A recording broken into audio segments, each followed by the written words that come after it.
Hey guys, I'm sorry I haven't made a clip in a while. I've had a serious cold and I've been in bed for about 4 days, which was kind of amusing because it started on Wednesday last week, and then by Friday I was really sick and I had to go to class, and this eye was sort of infected, I don't know why, and it was crying all the time. And I was in class and I was afraid the teacher was going to ask me why I was crying, because, I mean, the book's good, it's just not that good. I quickly wanted to give you an update and show you guys what I've been doing. I've been busy with school stuff, mostly. We have to read a lot of literature. So basically that's what I've been doing. I've been reading a lot. I also bought Dollhouse on eBay, because you can't get it in Belgium. I don't know why, we're weird like that. I also bought the Dr. Horrible DVD, which is really cool. And I saw the commentary, the musical, which was amazing. I mean, Joss Whedon is, he's my hero. He really is. Also, fun fact about Joss Whedon, I don't know, all the Joss Whedon fans will probably already know this, but he was, I was watching Veronica Mars. He has a cameo in one of the episodes, and I thought that was really cool. But yeah, for all you Joss Whedon lovers who really want to check that out, it's season 2, episode 6, and I think it's called Rat Saw God. I actually like Veronica Mars. It's a secret, don't tell anyone. Also, I've been working on my BA thesis, and I mentioned this a couple of videos back, and a lot of you people wanted to know more about my thesis. So I thought maybe I should quickly just tell you a little bit about that. So basically, the last few days I've been studying the rhetoric styles of Mary Wollstonecraft and the ones of Edmund Burke in his revolutions and reflection on the revolutions in France and her Vindication of Rights of Men. I would be talking about Vindication of Rights of Woman as well. And there's a fun fact about that one. Mary Wollstonecraft wrote 2 vindications. One is called A Vindication of the Rights of Men. And the second is called A Vindication of the Rights of Woman.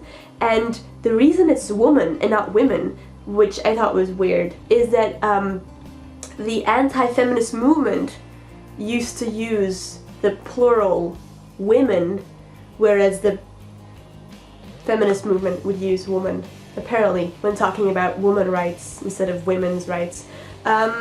But that's, I don't know, I thought that was pretty interesting, so I thought I would throw that out there. But instead of like throwing all these rhetorical passages at you guys, I thought I would tell you guys some of the funniest passages that I've seen in her Vindication of Rights of Men. There's a stanza that I thought was really funny, in which she sort of accuses Burke for really hating everything that has to do with innovation and all new elements. Here it goes.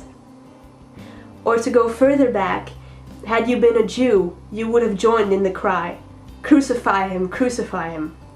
The promulgator of new doctrine and the violator of old laws and customs, that not melting like ours into darkness and ignorance rested on divine authority, must have been a dangerous innovator in your eyes, particularly if you had not been informed that the carpenter's son was of the stock and lineage of David. So I thought that was pretty cool, because basically what she's saying is that you would have crucified Jesus had you lived back then. As far as insults go, this one's gotta hurt pretty bad, especially in a period where all people were very religious. Alright, and this one I thought was also pretty funny. There's a bit of an intro here, so I'll skim through that quickly. Knowing, however, the influence of a ruling passion and how often it assumes the form of reason when there is much sensibility in the heart, I respect an opponent, though he tenaciously maintains opinions in which I cannot coincide. But if I once discover that many of those opinions are empty rhetorical flourishes, my respect is soon changed into that pity which borders on contempt, and the mock dignity and haughty stalk only reminds me of the ass in the lion's skin. She just compared him to a lion's ass. I mean, that's innovative, right? So yeah, that's basically what I've been reading. So yeah, Mary Wollstonecraft is sort of reacting to Burke, who was very much opposed to the revolution in France, which is a bit weird because he's a moderate, he's not really an extremist, but yeah, he was very much opposed to that, and he was attacked for his opposing view by Thomas Paine, who wrote The Rights of Man right after the Vindication of the Rights of Men. But yeah, to me it's actually a really interesting discussion, because it's more than just a debate about opposing the revolution in France or not. It's also a debate about what rhetoric should be, And to Wollstonecraft and Paine, rhetoric should be a combination of both feelings and rationale. And for Burke, that's not really the case. He's more interested in feelings and sentiment. So no, that's pretty much it. I basically wanted to talk about that and let you guys know what I'm doing. If you like it, and if you have more information, like if you have articles on the rhetoric styles in Burke's text or Mary Wollstonecraft's, you can send them to me. Send them to the email address in the description box below, and that would be cool. That would be really cool. So thanks for watching. I hope you liked it, because, you know, it's literature stuff.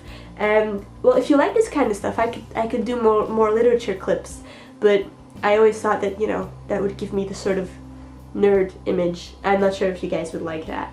Also, this picture was sent in by a subscriber who I think did it in Photoshop, and it's pretty cool, so I want to thank you, kineticnoetic. I hope that's the appropriate pronunciation of your nickname. But thank you so much for that. This is really, really cool. If you guys have any other pictures that you want to send in, or any other fan stuff that could be cool, you can always add it on the Facebook fan page. I'll put a link to that in the description box below. I hope you all are having a great time. I hope you all had a great Easter. All the holidays in which we get presents are about Jesus, and that's odd. I think the real message here is that Jesus wants us to have cool stuff. Pretty much.